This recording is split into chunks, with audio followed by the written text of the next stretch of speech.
Attention, your paradigm is about to shift at the intersection of fact and reason. You're entering Kingston Country. I'm Dan Kingston, and you're listening to the Dan Kingston Podcast. Today's guest is the Kaiju Conservative, editor of the Sparta Report, and host of the Kaiju Conservative Podcast. Although there's also video, so I don't know if it's really a podcast. It's both. You can view and watch at bitshoot.com. So, Kaiju Conservative, thank you for joining the podcast. Is your show a podcast? Because there's video in it, which is so cool. Yeah, no, it's kind of both. So when I started doing it as kind of like a podcast type of deal, like a couple of brief episodes per week, and then it just kind of evolved to where I ended up putting videos in there too. You know, just either videos that I film using my computer, or just videos that I find that are interesting or shocking across the web. So you've really hit on something, because you have thousands and thousands of views, and I was looking at it, and subscribers. I was blown away. So everybody should really check out the Kaiju Conservative, and bitshoot.com is the best way to do it. Now, I looked up kaiju, and it's a Japanese word that means strange creature or monster, if I have it right. So let me ask, are you a monster conservative or a strange creature conservative? A little bit of both. I don't know. The people that know me would probably describe me more as a monster conservative, just because I'm so rabid about it. Yeah. So I guess it's both, but I lean more towards the monster side of things. Great. And are you a fan of Japanese culture? Is that why, like Godzilla and that kind of stuff, or what gave you the idea for Kaiju? Well, yeah, I've actually been a huge Godzilla fan ever since I was a kid. I mean, I remember back when TNT, they used to do these monster movie marathons, and I'd sit there and watch them when I was like 8, 9 years old. And I've seen just about every Godzilla movie, from the original one in the 50s to the brand new one that came out earlier this year. So I just felt that was probably a good way to go with something like that. Probably a good way to describe myself politically. Yeah, I don't want to get onto a tangent too much, but the Godzilla thing is fascinating. I was always into it as a kid too, but then learning later about how it was kind of a reaction to the nuclear, attacks, and how they were really feeling kind of susceptible to that, and this Godzilla is channeling the feeling of the nation during that time. It's so interesting, because as a kid you're watching and it's like cool, and then growing up and learning about what Godzilla represents, it's fascinating, isn't it? Oh yeah, no, definitely fascinating. I mean, it really was something that captured the anxieties of the nation at the time, and it's just kind of something that's grown by leaps and bounds to the point where it's a fairly big thing over in Japan. I mean, I think 2-3 years ago or something like that, they named Godzilla like a national citizen or a national icon, or I forget the exact terminology behind it. But yeah, no, it's a huge thing over there. It's definitely That's great. We have Superman, they have Godzilla, so there you go. But exactly. The Zola lesbian kissing wedding commercial on Hallmark, it's gotten a lot of attention, and they took it down, then they put it back up. Did you see that commercial by chance? I didn't see the commercial itself, but I have seen the controversy around it, and I think it's probably the wrong move for Hallmark to cave into the outrage crowd, because the social justice warriors and the leftist retards, they don't back down. You can never be woke enough for them. So Hallmark took down the commercial, and then they're like, oh, okay, we're sorry, we made a mistake, we put it back up. People still hate Hallmark. The social justice warriors are still bashing Hallmark. So them caving in didn't really do anything. I much would have rather preferred to see them, stick to their guns and say, look, these are not the values that we want to promote. We're not putting the commercial back up. If you don't like it, too bad. But yeah. Or at least one way or another, they should have been authentic. I mean, if they were going to leave it up, then they should have just left it up and not gone back and forth with that. I ran a poll on Twitter, And I was wondering what Trump would think if he saw the commercial of the lesbians kissing. And I gave some options, not my type, or this is hot, or deeply offensive. And the last one was Nothing Burger. And Nothing Burger won, but This Is Hot came in a close second. And it's interesting how, Trump doesn't represent the religious wing of the maybe he does, but he himself is not an evangelical, right? And so he's a little bit different. And I thought it was interesting thinking about that. What would he make of this commercial? And what do you think that disconnect is between his beliefs and the very religious wing of the party? Is there a disconnect there, or is he embraced that? Well, no, I don't think there is a disconnect when it comes to Trump and the evangelicals. I think, yeah, you're right. He's not an evangelical himself. He never actually has struck me as, somebody who's deeply religious or anything like that. I mean, sure, he's religious, goes to church, but no, not to the extent of being like an evangelical. But I think the reason he gets so much support from the evangelicals is because he understands them and he makes an effort to meet them on their level. Yeah. Essentially. So even if he thought the lesbians were hot, he wouldn't say those are hot lesbians because he's representing everybody, right?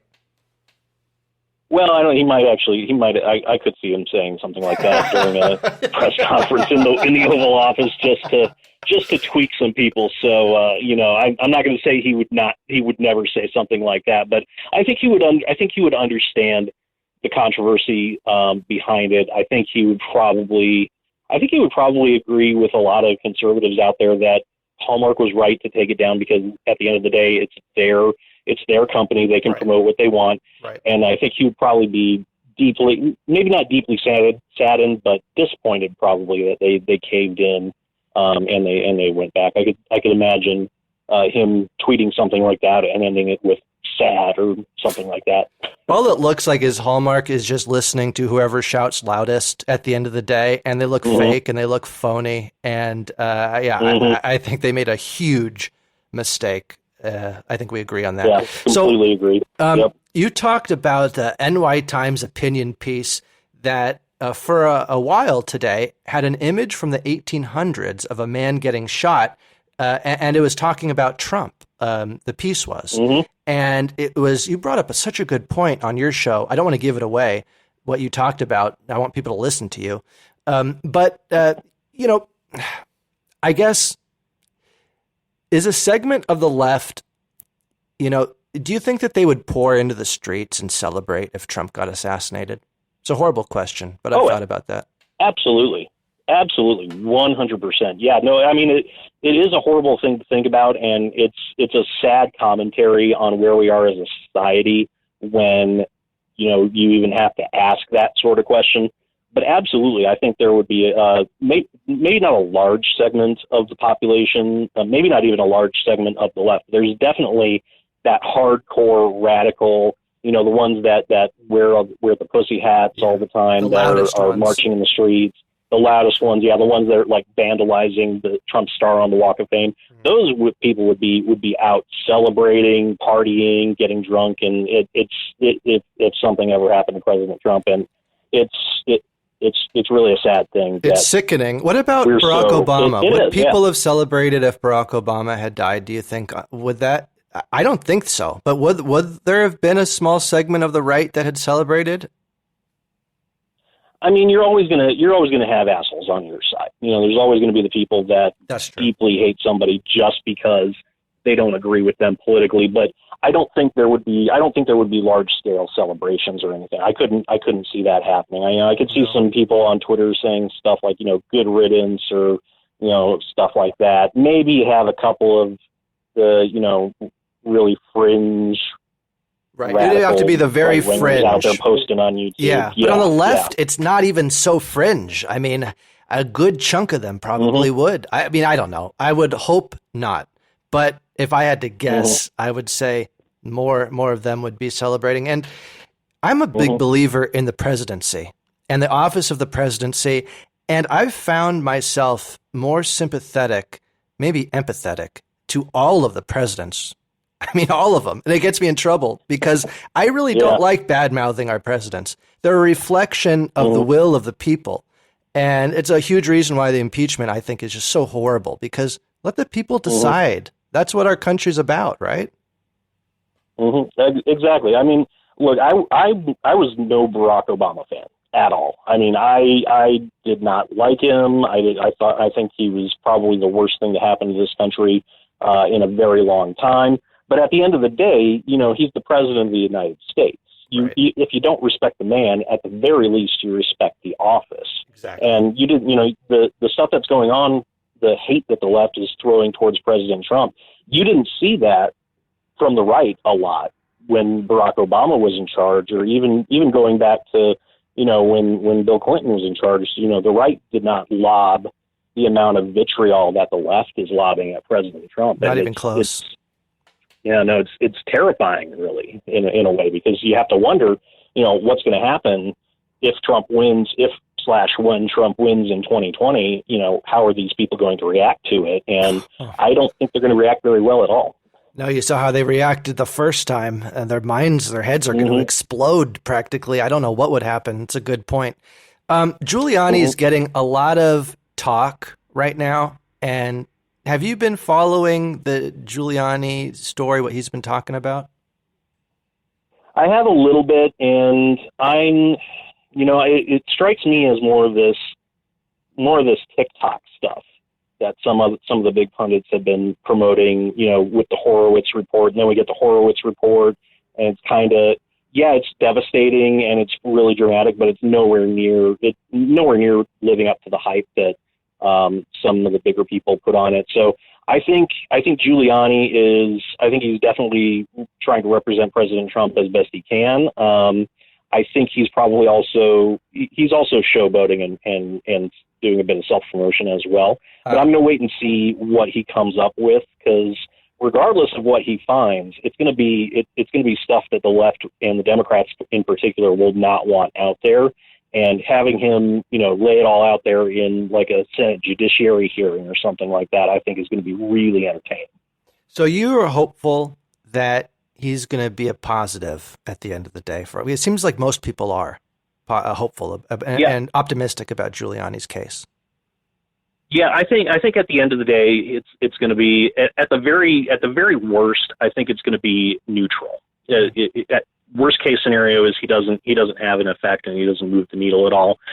Best case scenario is he finds some sort of bombshell that leads to, you know, these corrupt people finally being thrown in jail.